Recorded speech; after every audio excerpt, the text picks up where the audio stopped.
je m'insurge contre silence ya Kabila. Kabila za trop silencieux par Batunaï. Et à père Moroboui, bana babunda na parler, kanyi mamboko ota à la télévision. Non, c'est pas normal. Il doit commencer à parler. Parce que cela va y a survie à parti politique au bâton de Milaye. Parce qu'à niveau FCC, il ne croit qu'il y a Kabila. Et Kabila faut jouer rôle naïe. Moi, je joue rôle naïe. Oh non, ceux qui ba silence, c'est les qui ceux qui malamu, ba phrase non bazara namango. Ceux ba parole la robéate, silence c'est arabien. Non. Talande tout ça buna Congo, elle a besoin silencier ça tout. Nous devons éduquer la population. Il faut orienter bango. Tu peux savoir monde d'ordre, tu peux savoir ni ba osala ni ba osala. C'est important. Donc, mon issue substance ma camono ceci les apani. Parce qu'à un certain moment, le chef d'État, Félix Tshisekedi, tente de communiquer à sa manière. Vous comprenez? Quelle que soit la réaction que peut la population, mais en tout cas à communiquer. À l'objet d'un niveau à Londres, Banyamulenge, Babande Konabiso. Nous avons contre Ango. Mais moi, nous avons qui a ça la raison. Si vous avez ça, tout le Congo, tout déplacement en Rwanda, tout ça Rwanda, le Rwanda, qui est en côté Moussoubieni. Dans le contexte, on a comprendre. Donc là, nous pouvons déjà commencer à trouver des solutions. Imaginez chef d'État avec Banyamulenge, c'est fini. Makile ou yasu makasi. Ozolanga. Makamba IDPS te dissolution FCC na nini. Atali babike non, to dissoudre ngote. Makambo ya FCC na coalition e panzana non eko panzana te. Ngana za contre ngo. Nazo bango na za contre. Po ni for ba ndengona. Ngana ni ba panzana ta sikoyo. Mais on comprend que ba panzana ba on peut copier la solution te. Vous comprenez? Donc, pour nous, tout simplement que quand les autorités vont s'exprimer, quand les responsables vont commencer à prendre des paroles ou à orienter la population, on va avoir tension aussi là. Le budget est à 5 500 selon la démarche à niveau de l'institution à Bretton Woods, c'est-à-dire Banque mondiale et Fonds monétaire international. Vous voyez que le Fonds monétaire international Bretton Woods, il y a des finances arabiso, des compagnies arabiso. C'est leur rôle au niveau international. Ils ont un rôle d'encadrer le gouvernement et d'accompagner du point de vue financier. Vous comprenez? Alors, tant que tu as un réalisme qu'il est difficile, le budget à 11 milliards, la RDC à réaliser. Parce que le budget, ce n'est pas que on a poche, non. Le budget est luka. En termes d'entrée, prévision à entrée, et tu préparer maintenant prévision à dépenses. Mais la dépense, c'est ça déjà connu. Mais entrer dans les quotidiens, si vous avez besoin de 11 milliards, est-ce que vous avez la force à mobiliser? Il y a un réalisme, Banque mondiale, na Fonds monétaire international, va constater que c'est difficile, na ba calculer la projection basali, que RDC a la facilité à projeter budget à 11 milliards. Il y a un qui a peut-être dans 5 milliards 500, on peut réaliser. Na ba port et Talibanda, na réalisation de la recette aux Anakati, on peut réaliser atteindre que 5 millions 500. Mais ministre a rôle parce qu'il faut rectification et salam. Or la rectification la rectification dans le cadre de parallélisme des formes et des compétences, c'est l'autorité autorité budgétaire. C'est l'autorité budgétaire. C'est-à-dire qu'il faut maintenant que le ministre n'a pas autorité budgétaire, a une projection, a PCP réalisme, irréalisme, à projeter 11 milliards. Après, si on va discuter, on peut faire une session extraordinaire, la même rectification à budget, à la baisse. Ils ont l'autorité budgétaire. Mais il faut un bureau on a 11 milliards, on a 5 milliards. Parce que le budget a été conçu par le niveau du Parlement. Il y a 8 milliards, tu te rappelles. Or, il y a une promesse à chef d'État que pour le budget, il faut atteindre 10 milliards dans le cadre de la campagne. Alors, si on a ma base, ceux qui ont la bille, on a bête dingwe, au moins dingwe, sur les canaux, on a benga, dingwe, non, ma bébé, c'est biso. Moi, je na campagne à cause de 10 milliards. On a une campagne. A combien présent mon réalité, moussous. Botika ya kokisa, oya kokisa, pour biso vivre. Ote, la nama lobanayo, le peuple d'abord, papa lobaki. Alors, bien, moussous, comme on a moyen de monter sur la baloinga batu. Non, ngaza, asona kokaliga muna koka. Ata la prometa kiyo, sona kokante na koka nangate. Pour les deux ans en facilité, on va dire, ngaza na promettre on a peso 100 000. Nazu 80 na opesa on nazu na 100 000 te. Ote, on va dire 100 000, promesse c'est une dette. Non, nous avons promesse à la dette. Moi, c'est la dette, donc ça dit c'était des promesses à campagne.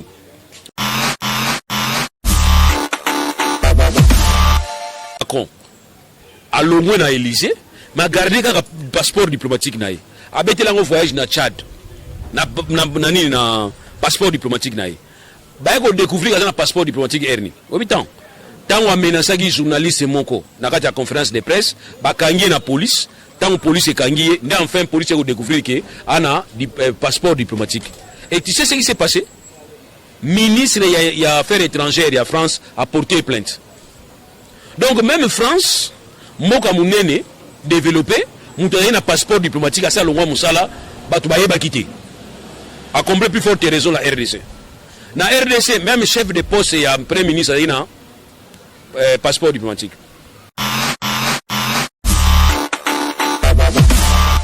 Lelo avec arrivé à Peter Pam a rencontré des sénateurs avec Joseph Kabila. Dans mon fait un discours, Kabila va au américain, Kabila va tenir dans ces pays des tensions, pas des Okanga sur Kabila lelo. Oui, les Américains c'est très compliqué. Toute la communauté internationale, les Européens, les Américains sont très compliqués. Avant de Kangayo, on peut se time sur ce se repentir. Biso et pas biso ba contre baka. So bo matabana au lobby, les lots possible wa roulia. Attention. Ils ont dépend de la position na yo o bazo kutela yo. Na ba réaction yo zo pesa bango na tango wana bazo biso likambo, na ndenge bango ba okanisela. Yango ne définir Sylvie na yo. Kadhafi ba ekipa nembala moko te. Batina ibe misère, batina ibe misère pas Kadhafi. Tellement Kadhafi azaki trop rempli, muso za obenga na bango. Lelo Kadhafi mes condoléances na famille na ye. Saddam Hussein pega ndenge moko. Vous comprenez? Voilà. Mobutu pega iga, Mobutu. Mobutu lega ndenge wana. Mais Kabila na mona zo recevoir bango déjà bien donc. Mobutu pesa zo recevoir bango kaka. Ba ebisa geke ko linga te nsoto na ye tambola batamsa ngona Kishasa mobimba. Attention. Les Américains maintenant veulent commencer maintenant à travailler pour voir comment base à force il y a grande puissance économique, base à force à grande puissance auto barabango. Alors or grande puissance économiquement, ils ont d'abord Chine, ils ont menacé bango. Les Chine économie là bango comme dawa, parce que tout le monde a zo bango qui nous a virus hein. Bon, il y a une question. Ne pas leur cider zara invasion pour na dépeupler l'Afrique. Est-ce que corona ce virus on les a pour déranger l'économie chinoise to éviter. Et on doit dire attention. Les Américains veulent investir dans la RDC. Ils vont tirer au maximum où ils ont besoin de RDC.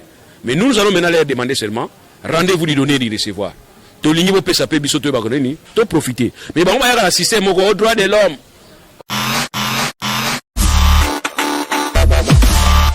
On est Israël. On est Israël. Israël, richesse na bango bossu za union. Unité. C'est la première richesse à Israël, c'est unité.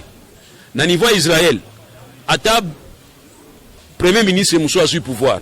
Il y a opposants aux Israéliens, aux opposants. Mais si vous parlez de Israël pour l'intérêt d'Israël, vous convergez ensemble. Mais moi, je connais les opposants à RDC. Bah, il y a des RDC, opposants qui n'ont pas de temps. Si vous avez Mobutu, vous avez profité. Tu connais. Mobutu, vous avez une période où vous avez Thomson. Tu as Mobutu, vous avez Koufiso avec Thomson. Mais vous avez Thomson pour la population, va profiter de Thomson. Babi otinda te banini sinon régime Mobutu oyasu makasi. Vous comprenez? Et na pe mutu moko lobi ke ba investisseur ba ko kota na Congo te sinon bozo pesa régime wana mutu makasi. Mais quand un investisseur va venir, ce n'est pas Tshisekedi la kotika musani ya kozala président, ayo luka musale pas investisseur wana. Ezaka yo bienga ou bien de konanga mususu. Donc sobo yina na Tshisekedi ko linga te yina pe na Congo. Ba muso ba paso yina drapeau Tshisekedi akuta weza kidija wana.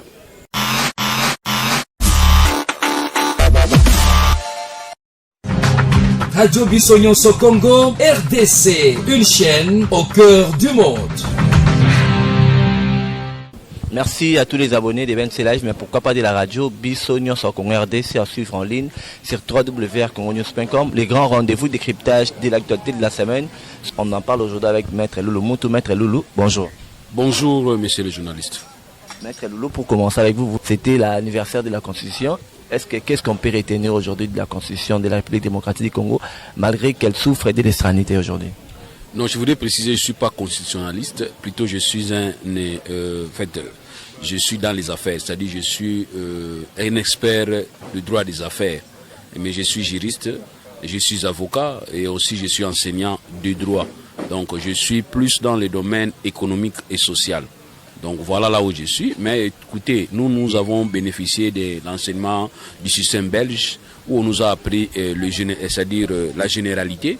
Donc on peut facilement avoir le notion sur la généralité et aussi exceller dans certains domaines, et peut-être les domaines que nous n'avons pas étudiés, ou soit peut-être les domaines que nous n'avons pas été experts, ou soit que nous n'avons pas obtenu peut-être la maîtrise, ou soit un diplôme de licence. Mais en tout cas, je précise que je suis un juriste, je suis un avocat, je suis licencié en droit des affaires, je voudrais bien peut-être continuer mes études pour faire ma thèse, mais en ce qui concerne seulement, tout simplement, le droit des affaires. Mais je suis à l'aise. Quand je réponds concernant ma constitution, je suis à l'aise parce que nous sommes obligés de tout savoir à un certain niveau. Oui, Maître Loulou, malgré que notre constitution souffre de l'extranité, qu'est-ce que vous reprochez aujourd'hui de notre constitution en République démocratique du Congo? Ça dit, la constitution, ce sont des textes qui, élaborés dans un certain contexte, et aussi avec ce dynamisme et avec cette évolution, avec cette transformation de l'espace, de l'environnement et aussi du temps, changement du temps, nous devons à chaque fois à un certain niveau, à un certain moment, essayer d'adopter aussi nos textes par rapport à la réalité actuelle. C'est ce que nous devons toujours faire.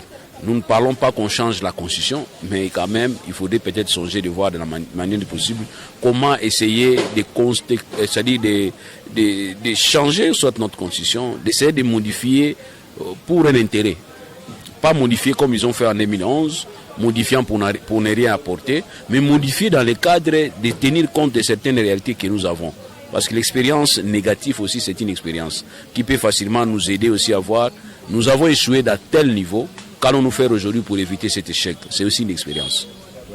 C'est une expérience, Maître Loulou, pour vraiment les missions bilingues. J'ai vu que ma politique est vraiment dans l'Ingala parce que la diaspora, balingara vraiment to limbo là-bas, ma réalité sur le Kara na Congo, na moi lingala pour moi français ba yo Congo mingi. Félix Tshisekedi a revisité qui un peu appareil judiciaire, cour constitutionnel, déjà réaction dans les Kendeni. Tant que il faut peut-être zonga mukena autorobi des gendarmes en français pour permettre que bateau à peine faciliter à comprendre autorobi. Na question tuninga na oiteli makamba constitution na biso. Na ibisa ki okinga na za constitutionnaliste était mais nazali juriste dans notre département na ngai izali département droit économique. Na droit économique na za makasi mingi na ba domaine izali domaine affaires, domaine social. O nga na za makasi angwana. Nazali ko préparer d'ailleurs thèse na ngai na makambo o wana nga na ibisi bino na département. Mais na oiteli makamba constitution na biso tozwa ki chance makasi na mboka na biso ko bénéficier système belge. O yali ko tangisa batu makambo nyonso. So komine na suka oji orientation no komi na suka na université oyi ko pona na kata université nde option yo ko sala mais manto makambo nyonso benga ka droit commun to yebi yango pe constitution to zo pe to benga ki droit constitutionnel général na droit constitutionnel spécial to zo ki yango na niveau ya ba classe tant to zo ki on a classe to na facilité pour répondre yango to répondre que constitution na biso to bité to changer yango mais to bité modifier yango na côté na ka compte na ba réalité to za na bango lelo. Parce que nous se changeons par rapport à contexte où nous avons. Il y a une évolution, dynamisme et salamaki. Tous allez peut-être bien une expérience mauvaise, mais une expérience mauvaise monsieur il y a biso. Tu vas kotambula tu vas que ni to sala ki poto échouer, ni to sala lelo poto échouer te na kotala ka makambo to échouer ki na ngolobi. Ya on a répondu ki yo. Maintenant par rapport à question tuninga mi balé à c'est que ninga a changé un peu ba magistrat additionnel. Bon, ça dit les problèmes ezali na niveau ya ko tosengaki réforme na réforme tosengaki toyebi ke lelo ya lia il faut que nango en profondeur parce que ba magistrat mususu basi bakoli ba mususu fale bazwa o to bengaka méritana et méritana bango blo baza ba mérité o basala ki par rapport à mitango bango balekisaki e ba mususu bakomi kolemba déjà ba mususu pe to mutangi ba mususu bakufi ya minene mboka na biso ya on to pesa condoléances na ba grand magistrat so bakufa ki na ba magistrat so bazokufaka faut la remplacer à un certain niveau. Et tout ça, il peut réformer ça. Tu vas réformer ça à Bilongia Batute. Parce que si tu changes Bilongia Batunion, mais texte est égal à Yango, Yango continue de déranger Bisso. Tu vas y boire, comment est-ce que tu vas réformer une institution, n'a pas animateur nango, tu vas nango nzela moko. Sinon tu vas la boire, tu changer kaka chauffeur mais mutu kaka na ba pan nango. Yango to lobiki ko changer ndengwana so boke na option baki, tu changer batu po justice c'est bon, ils erreur. Mais tu changer des formes, tu changer des textes na Bisso. Et permettre biso que to comme na ba texte ya sika to ba adapter yango na contexte to ça nango lelo et puis to ça la pe makasi ya kotala ba animateur oyo nyonso baza malamu te to longola bango oyo nyonso bakomi kolemba to longola bango oyo nyonso bakomi na posa babima bakene kopema po ba jeune ba pe ba ya na dynamisme na bango ba ya kokota po ba na musala na bango. Oui, justement maître Loulou Tolanda qui na activité ya IDPS ça ma qui na niveau stade des martyrs tout monde qui IDPS ba pelisi beaucoup plus sur moto na coalition cash mais tout Tolanda ma réaction, il y a mon amboka directeur cabinet, chef de l'État Vital Kamere, a bomi vraiment moto minga lobi il y a INC, IDPS, FCC Cash, bazaba tout monde. Est-ce que ça nouvelle vente au faut badnios balanda? Bon, ce qui est vrai, vous savez, ceux qui besoin d'un problème nanda kwa ta libala, il faut vous regarder bo tala yango. To benga ka mingi coalition comme libala normal, toujours ka mingi exemple na auto benga ka libala auto vivaka na yango makambo ezanga ate ba libala wana makambo ezanga ate ezalaka et to landa pe libala auto zalaka na makambo ezanga ate omona batu abundaka me bazobota kaka baba niko bundaka la bazena mwana moko ba continue ko bunda ya sika bakoki na bana 10 okotuna keso ta bazena mwana moko babunda iponi bakabona kite mais ba continuer tina bana 10 ba continuer ka kobota bana ba continuer ka kozalaka bisika moko donc à un certain moment nous sommes obligés de vivre ensemble et de vivre ensemble nzamba sala itu batumi bale ya kokokana te asalaki moins si fois zana mobali asalaki plus na moins pour epelisa mwinda. Vous comprenez? Donc nous sommes obligés à un certain moment de vivre bisika moko mais total idéal les anines total ozali intérêt général ya ngoni zali kotala biso. Il y a eu des problèmes auparavant entre IDPS na UNC lesquels problèmes pour nanga na ko bazango sur totika ki ba extrémiste na biso balo ba bisika bato amitu bazali ko réfléchir balo baka totika ki bango to tchaki soupçon mingi omoni libala so ya li mobile zo soupçonner moi sina ona kindumba libala wane koma na problème omoni libala so ki moi sa soupçonner mobile na mabe libala ne za suma la muté et comme on bozali ko basé à manque à confiance IDPS na cash IDPS na UNC et comment il manque à confiance ko s'installer IDPS na UNC ezalaki problème ya manque ya kokabola auto ko benga dividende tala mutako sabinote politique to sala organiser politique te tika la sala yango na aider bat pona kende lola te politique to sala reza toujours basé na ba intérêt donc so moni ki intérêt na yo zali ko simba bisika wana te conflit ko ya on a senga ibango ke boka bolaka bien so bozo kabolaka bien makelele ko zala te donc ina ramasa ngo malamo pona peso ka réponse boka bolaka bien po makelele la te batu bazali babundi na INC baza batu bazali babundi na IDPS baza bon répertorier batu to bité opesa batu nyonso misala te mais batu ba mona que un grand nombre ba chaka makelele kala dans le cadre du militantisme baba ni ko retrouver par rapport à combat o ya bango au mona makelele nso aussi là lelo tout monde doit comprendre que ba conflit o ils en a quatre coalition FCC Cash ils a beaucoup plus entre ba militants parce que tout le monde a la partie politique là doit vraiment tant ça vraiment ba télé ba matinée pour nous ça vraiment ba militant ou parlementaire de ba ABC ya mamba politique n'engo kende toté soki lelo yo batu bazali bénéficiaire ezali batu to benga batu ya FCC baza plus bénéficiaire pourquoi baza bénéficiaire parce que bangundi bazalaki na pouvoir ozola nanga bazalaki na pouvoir balobi boyi tant yoza na pouvoir oko garder ngo le plus longtemps possible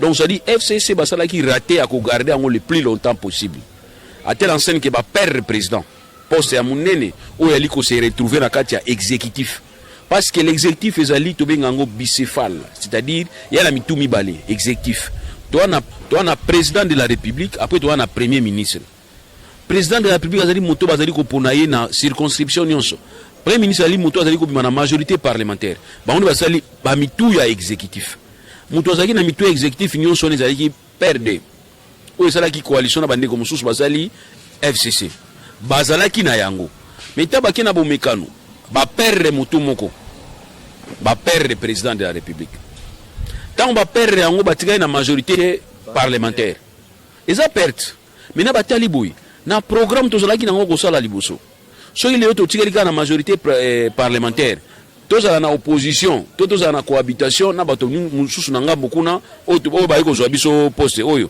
tokotambola malamu te balwaki liboy bango nde bapesaki makanisi ya koya kosangana na baninga po bazala na cohabitation na coalition siko yebisangana nana ko surveiller ba règle de jeu pour na respect ya bakor mutu akosurveille barègle du jeu wana ezali bato bakendaki koluka baninga parce que na niveau oyo FCC aza nango na majorité parlementaire bana besoin ya bakor te ya baza na besoin baalliance te mpo badirige parce que loi eza clair balobi qu'il faut identifier majorité soki parti wana ezali majorité place premier ministre obima yango wana place oyo nde bango bakosala sikoyo gouvernement sikoyo natuni question FCC bonoluka baninga bosala majorité bosala coalition pourquoi donc ici je voulais seulement dire bato oyo ya FCC bozala na balangage ya malamu balangage mabe utaki na bodo epa na bango biso tozali kolanda biso nde topesa ye bango pouvoir wana akosala eloko nde toyeba limite na ye biso nde mwana biso FCC eza nango kashe ezaka copie ya Kabila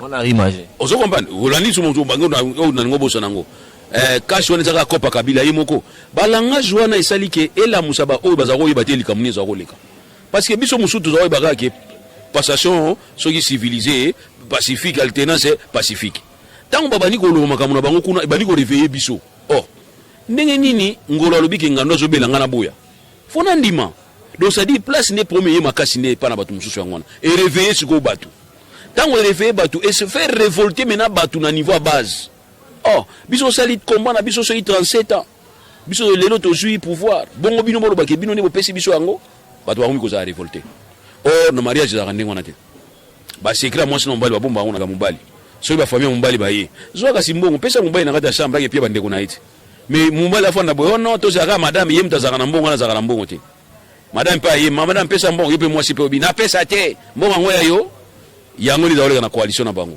alors lelo bo déstabiliser président de la république lelo communauté mutu moko pamba et pas ba militant na mususu ya IDPS to ne pas ba tu mususu bali ko lobake président de la république azali ka étiquette ya ba to alamuka mais oh ce qui s'écrit moko ezala ki bobomba ki s'écrit ba langage ya ki malamu ko lobake oui il est le chef de l'état nous devons respect yem ta reçoit décision et biso tuna une question entre na kati ya FCC na cash autorité morale ya nani na bango le so sangisi bango to yebi ke NCC autorité morale ya sénateur à vie Kabila to cash to yebi ke autorité morale za ko samba te za directeur à cabinet ezali Félix Tshisekedi siko to ça mérité maître Lolo teza yete il t'a posé en 2023 yeta c'est la 2023 ce papa na bino akufina unte yozo lwa ke yo biloko na yo za héritier mais papa na bino ozana no héritier te tant papa na bino zo vivre do bilo ozana no papa na bino yo okoma héritier mukoro papa na bino akufa donc ye akoma pré-candidat soki Tshisekedi alongwe yenda akomi candidat mais lelo président zanani eza président de la République ezali Tshisekedi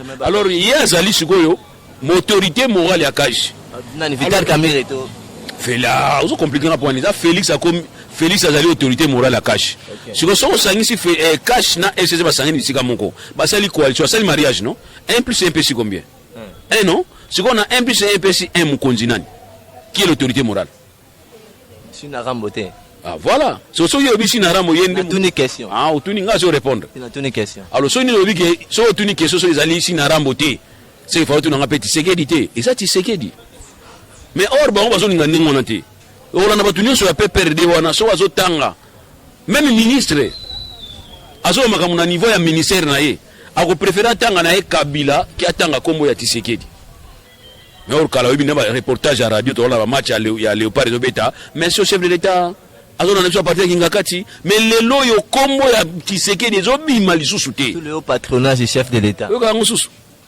ngamona landa tunda kasende ah confrère adam ninga nanga avocat obi na landa bande banditi na soka place mo atteint comme chef de l'état chef de l'état oyo ye na gouvernement oyo azo sala vous comprenez alors tout ça ils ont réveiller biso ko lobaki ah siko ye Tshisekedi ça vraiment président mboka oyo bien ça président mboka oyo te nzoka yende président mboka donc on appelle ça l'ICC yo maman so za na mbongo beleko leka papa na ndako papa sala raté ba dépense mususu ya ndako pesa la ngona poche papa bimaka na poche papa comme ça ba na quartier ba yebake papa mutu azo bimisa mbongo mais oh yo maman lobike ngamu na sala ka yaza chômeur yebake ba respecter papa te donc ndenge to na ngolelo ko respecter Tshisekedi zate na bato ala muka bazo manquer Tshisekedi so bazo manquer Tshisekedi afoti bato ya FCC vraiment isa ba fota de FCC maître Lulu parenthèse moko ya oizo défrayer vraiment chronique Mikolo Makasi izali pe makambu ya INC na IDPS babi accord ya Nairobi et le bail qui est mouvement sur ça la mandat moko Félix Abanek 2018-2023 Camille a salé 23-2028. Et ça m'a bêté dans la coalition. Il y a des pays, ces autres qui savent déjà ma casse. Pour moi, on va conserver le pouvoir. Timo Koloye soit Kozong. Et ça peut faire ma dictature. Bon, au moins, Babilo, on s'en a d'accord, on a Simon Kongo peuple, après vous surprendre le peuple, ils ont c'est presque le même accord na FCC na cash. Tu le contenu sur Banate. Et aussi, c'est presque le même accord na UDPS na UNC, na Nairobi. Contenu sur Banate. Or, biso le contenu au départ. Ils ont qui chef de l'État, Félix Aouzala, chef de l'État, candidat, et puis Vital Kamera, sa premier ministre. Tu sais, il y a déjà période où on a. Tout ça, on a débat. Tu sais, déjà que c'est impossible. Parce que ceux qui chef d'État bimi président de la République et que vous avez une majorité parlementaire, c'est difficile chef d'État à choisir premier ministre parce que azo perdre la majorité parlementaire. Tu sais parce que biso donc to makamuna biso ba te makamo ici salami. Biso to ça va débat to makamo ici salama lobby. Tant que biso to lo ba to ça va débat to ba boya.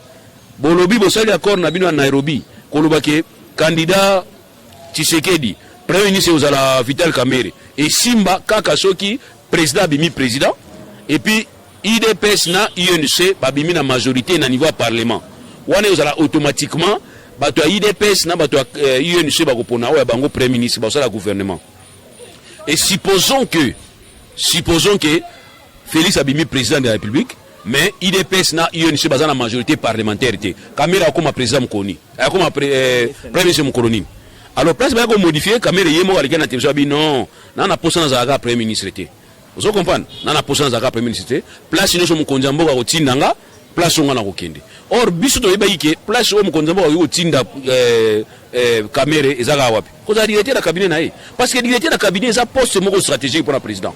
Donc président Moussala na ye nyonso, ils pas beaucoup directeur de cabinet. Donc place on va tirer muta confiance.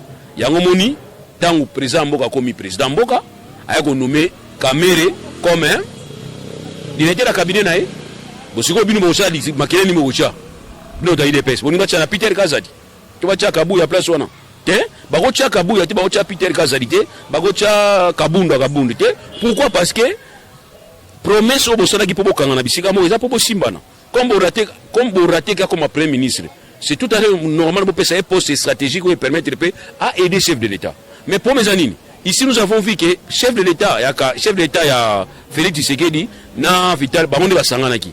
Mais la base n'a pas de sanganité. Confusion plus c'est côté Angwana. Donc, on dit maman, na papa Bobalani, papa est na banana, il y a Mikolo, maman est na banana, il y a Mikolo. Boye, auto Balani, vous faites les bisika moko. Deux autres. Balanité. Balanité, ça papa la maman de Balani, il y a na banana Mikolo, il y a na banana Mikolo, après to Sangani place moko. Au moment où il y a conflit, la biso Bali, moi sinon Bali. Et il peut où t'es pas ban. Vous comprenez? Il y a un truc qui va préparer qui va base na bangote.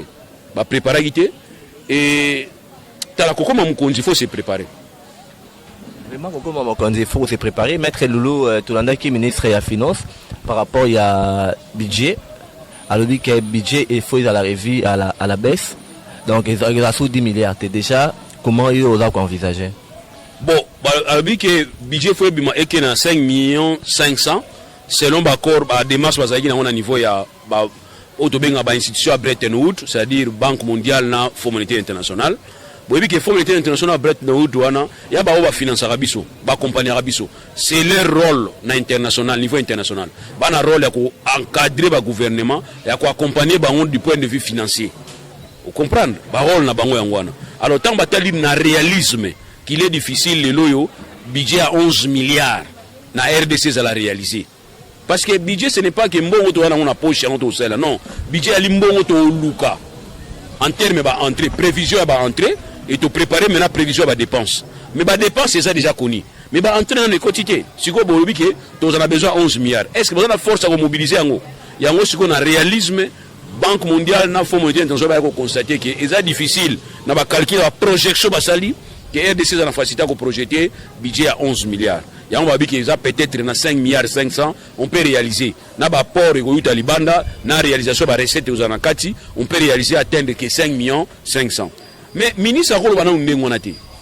Parce qu'il faut rectification et salam. Or na rectification na, batu ba ko sala rectification na dans le cadre de parallélisme et de formes et de compétences. C'est l'autorité autorité budgétaire. Les autres comprennent, c'est l'autorité budgétaire. C'est-à-dire il faut dire maintenant que le ministre a pas autorité budgétaire, a que ça ba projection a PCP réalisme, irréalisme à quoi qu'on projeter 11 milliards. Après si on va discuter, on peut faire autre session extraordinaire bah la même rectification à budget à la baisse. Ils ont l'autorité budgétaire. Mais ils ont fait un bureau on a 11 milliards, on a 5 milliards. Non? Parce que le budget a été conçu par le niveau du Parlement. Il y a 8 milliards, tu te rappelles. Or, il y a une promesse à chef d'État que pour un budget, il faut atteindre 10 milliards dans le cadre de la campagne. Alors, si on a ma base, ceux qui ont la on a été dingwe, au moins dingwe, sur les gagner qu'on a benga, dingwe, non, ma bébé, c'est biso. Moi, je suis en campagne à cause de 10 milliards. On est en campagne. A comme présent mon réalité mususu. Botika ya ko kisa oya ko kisa po biso to vivre. Ote, la nama lobana yo le peuple d'abord papa lobaki. Alors bilo mususu ko mona moya moko tasona baloyinga batu. Non, ngaza asona ko kalika muna koka. Ata na prometaki yo. Sona ko rentrer na koka ngati. Pour les 12 ans na facilité ko robati. Ngaza na promettre no peso 100,000. Na zui 80 na pesa uniki na zui na 100,000 te. Ote, on va y 100,000 promesse c'est une dette. Nanu tavisa no promesse à dette. Moi la dette donc ça dit c'était des promesses à campagne. Après ça, il promet sa campagne ndenge ya monelaki. Toi na mutuneti ba Pascal Lissouba. Tant que comme président de Brazzaville. Alors il déjà qui on a comme ça Brazzaville, Suisse ya Afrique. Bon la ndenge non. Tant qu'il y a conflit Brazzaville, on a est-ce a comme ça qui en taneti Johannesburg. Non, a comme si Brazzaville on demboka. Musée Laurent disait Kabila zaki na nani azoya na rébellion. On s'en a su Congo bakolia 3 fois. Est-ce que na tango musée tout 3 fois. Tout les une fois et demi. Donc il y a certaines promesses to pesa rabatu. Mais au pays promesse et simbité. Mais biso ma bien biso papa le baki les peuples d'abord. Donc chef de l'État comme un problème. Azana problème à do sala na mboka, mais azana défi moko mi pesa ki yemoko na ba promesse a pesa ki batu. To mi ko rappeler yango. Surtout bato la moka batika alikamute. Maître Lulu, mais c'est que le Lulu wabi natanga Kabila contradiction vraiment dans le combat chef de l'État qui beaucoup plus milité. Ma ministre Bazaki vraiment au salon dans tout seigneur tout honneur. Pourquoi avec Félix dans un monde en côté. Puis deuxièmement, pourquoi la prévision budgétaire on a toujours sentir économie dans l'économie à petit peu de Makassi. Pourquoi? Qu'est-ce qui ne marche pas? Qu'est-ce qui bloque? Et qui bloque? Non, il n'y a personne qui bloque. Le vrai problème depuis RDC Zalaka Mboka. C'est la toute première fois que tu vois dans le sommet de l'État de poules il y a pouvoir et aux alliés hétérogènes. Laissez-vous comprendre. C'est-à-dire, c'est la première fois que je vois président Mouta Parti Moussoussou, premier ministre Aouti na Parti Moussoussou. Basangani. Tonke qu'on soit en conférence nationale souveraine. Tant que le premier ministre sera issu de la famille politique autre que celle du chef de l'État. Mais Mouta Salaki Nyon soit dérangé Bango. Alors, je vais rappelez-vous. Tongaki Tshisekedi papa Tshisekedi tiena comme premier ministre Mobutu aboyi papa Tshisekedi aibisi Mungulu Diaka ko tikile papier Mungulu Diaka yo poza muto opposition te est-ce que tu as parti moko te to parti moko voilà est-ce que na ko nommé premier ministre te Mungulu Diaka ko ta ina ligne wana ba nomaki premier ministre akomaki neti moi valet à Mobutu. Mais nous c'est la première fois aujourd'hui nous avons un président ici il y a opposition un premier ministre ici de la majorité parlementaire il y a pouvoir à Kala. Donc c'est normal, c'est normal.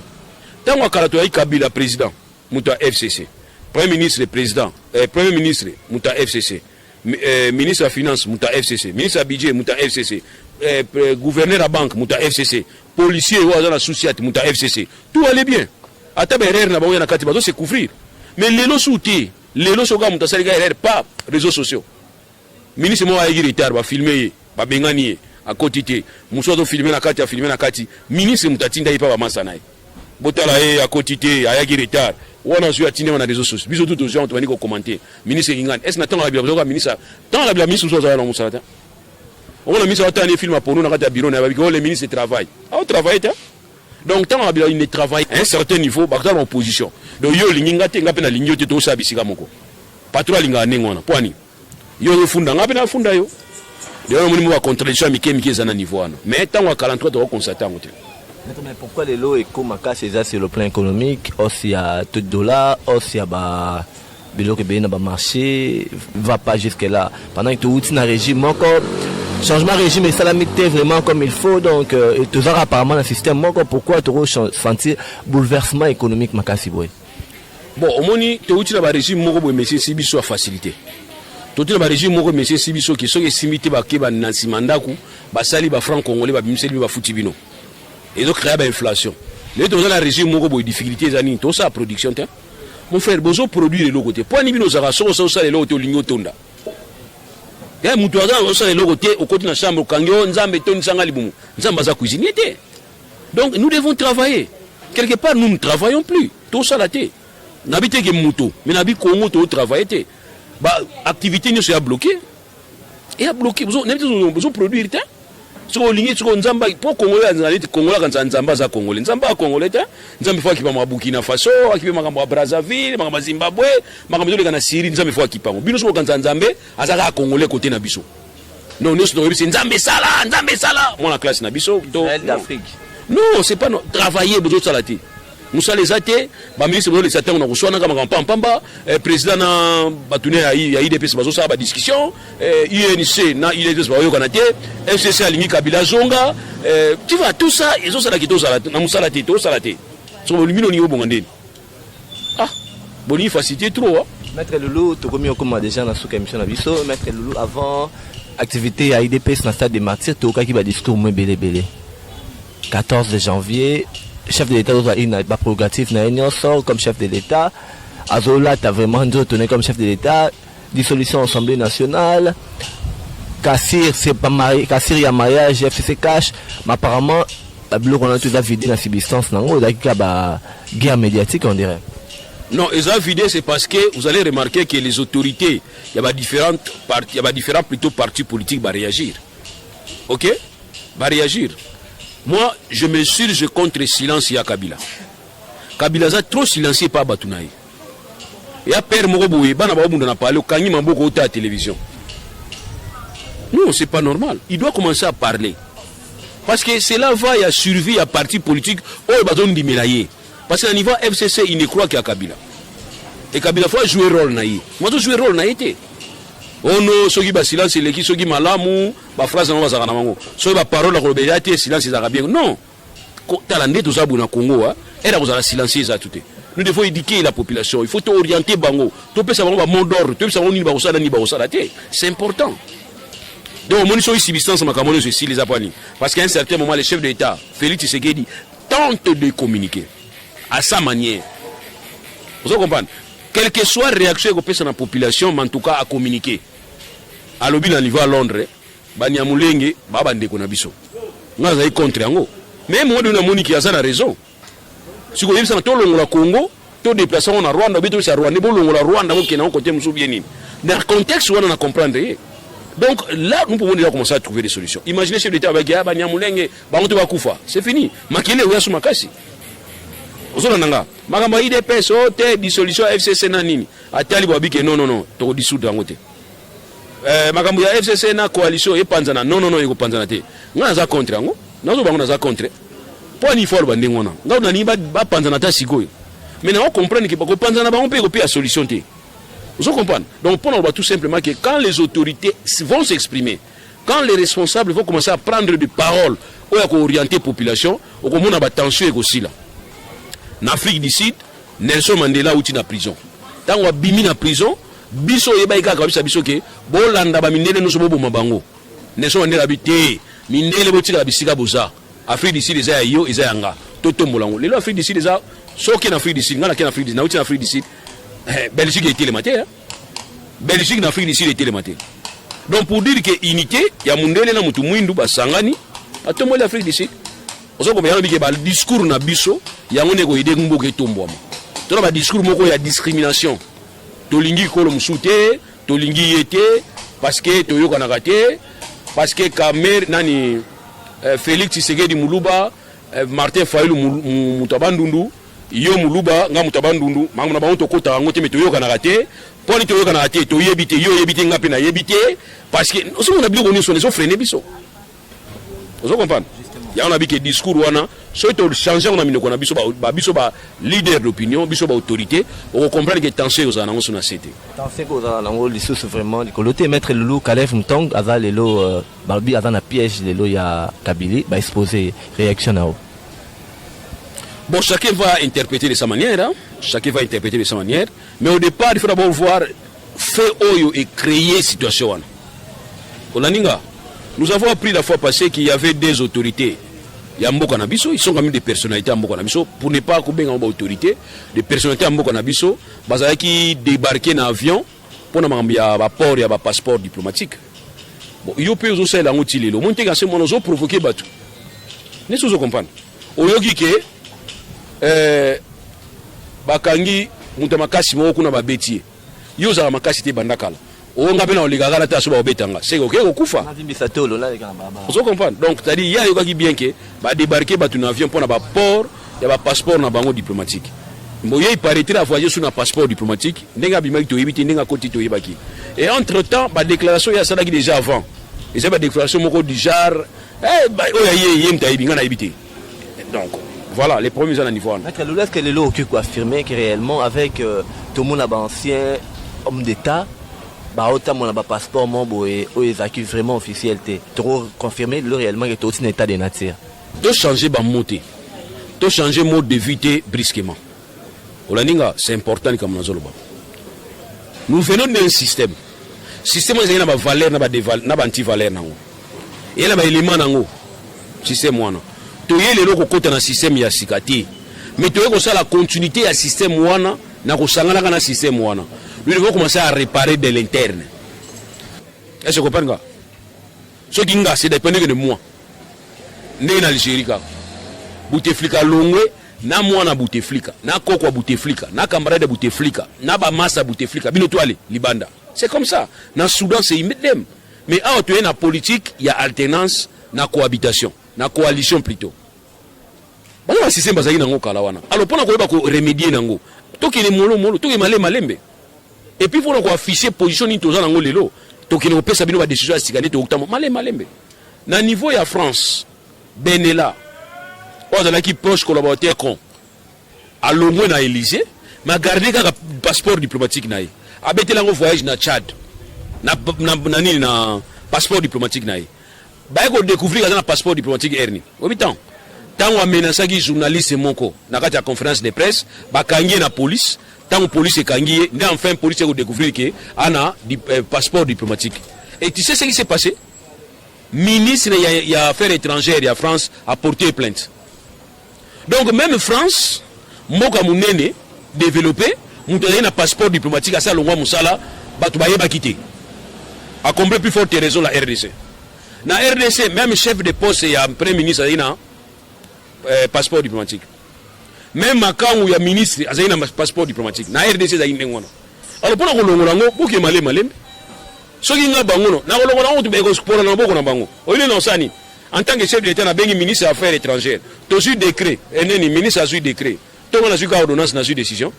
Ba passeport diplomatique nyonso akala. Eza ekoi. Ekomi kadik nyonso. Oh non ça passeport diplomatique akala. Ay ozongi ça va saler asika. C'est autant que vous avez calé, il faut que tu aies kala. Car tu as crack et bimasouté. Quel est le cas ordinaire? C'est fini. Mais bino limbo ça la gamme quand on a mis sur bateau changement les peuples d'abord yango. Bah si le gars na bino yango bon biso. Parce que comme ça na mutu na musclité. Vous dirigez par vos muscles par défi yango de quoi la problème. Stratégie est-ce qu'on a bien vous comprenez non? Vous comprenez non? Bah tu union sur un passeport diplomatique na bino boya to changer. C'est une très bonne méthode. Au moins que quoi? Calé va au tigati.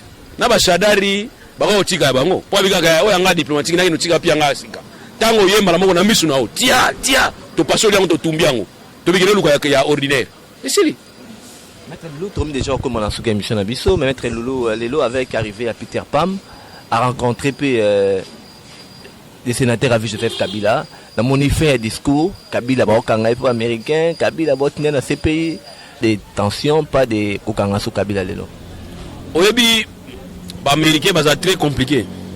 Toute la communauté internationale, les Européens, les Américains sont très compliqués.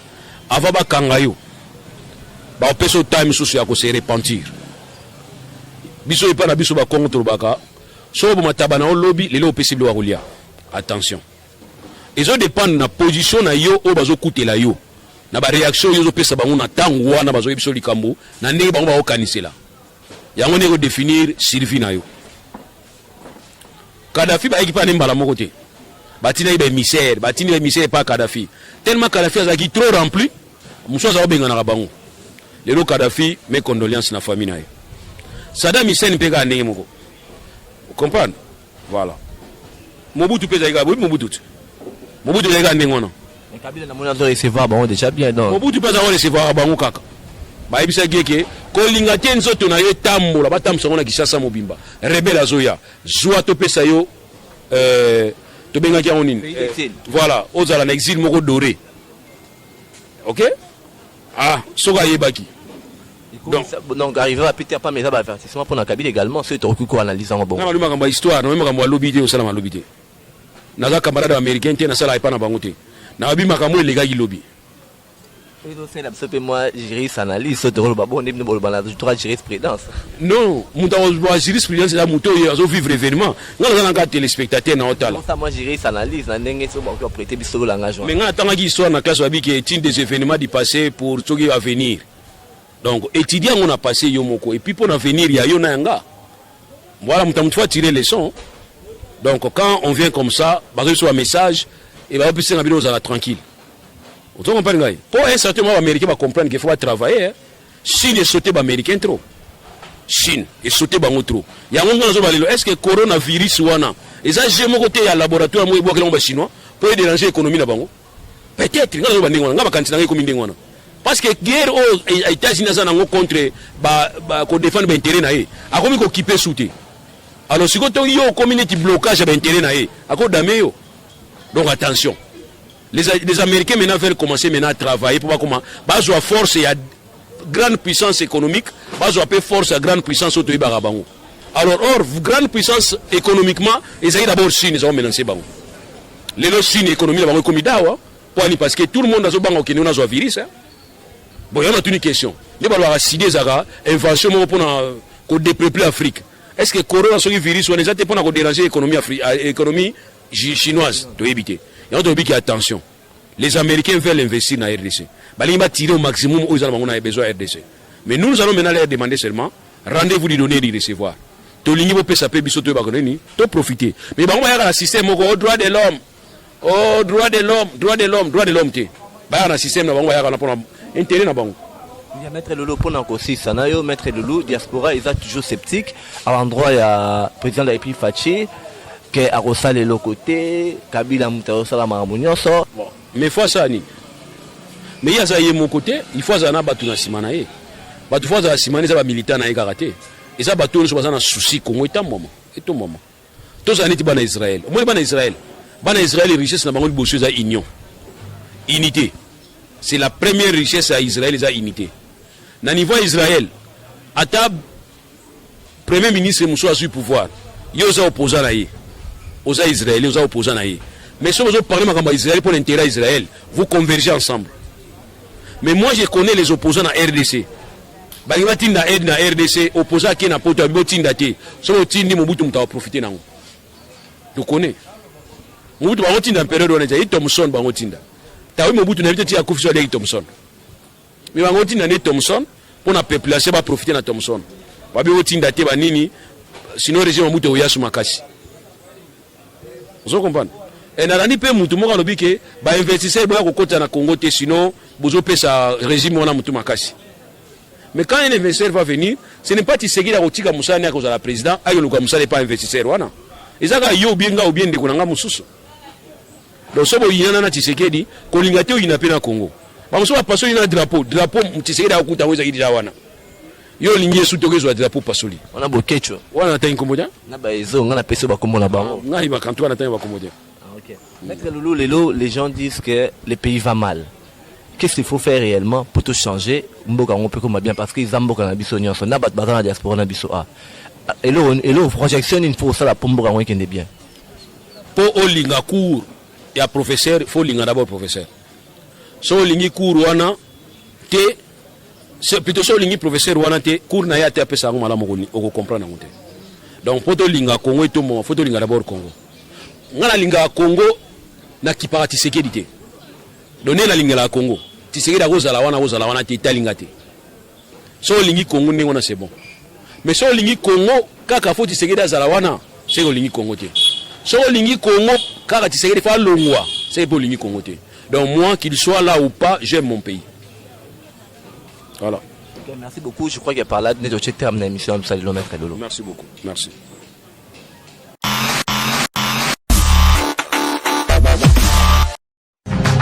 Radio Bissonyonso Congo, RDC, une chaîne au cœur du monde. Vous êtes sur la radio Bissonyonso Congo RDC. Oui, tapez www.radiocongonews.com, accédez dans notre site et avoir toutes nos informations. Soyez le mieux informé dans le monde.